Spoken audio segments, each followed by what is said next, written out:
Subscribe कीजिए मेरे YouTube channel Sobia ji health and beauty tips को और बेल आइकन पर क्लिक करें हमारी लेटेस्ट वीडियो सबसे पहले देखने के लिए।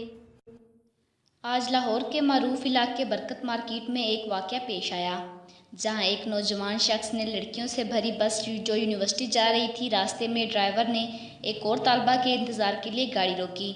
इस दौरान एक मोटरसाइकिल पर सवार शख्स बस के सामने आकर खड़ा हो गया। इस शख्स ने वहां खड़े होकर लड़कियों के सामने खुद लज़्ज़ती शुरू कर दी, जिसके बायस बस में मौजूद लड़कियों को शदीद ज़हनी अज़ियत का सामना करना पड़ा। वो आदमी वहाँ पर 4 से 5 मिनट भड़कता रहा, जबकि बस में नौजवान लड़कियाँ मौजूद थीं। ताहम एक लड़की ने हिम्मत करके इस शख्स की तस्वीर बना ली। जब इसे पता चला तो उसकी तस्वीर बनाई जा रही है तो उसने फौरी अपने मुंह पर मास्क पहन लिया ताकि पहचाना न जा सके। ताहम इसकी तस्वीर बना ली गई।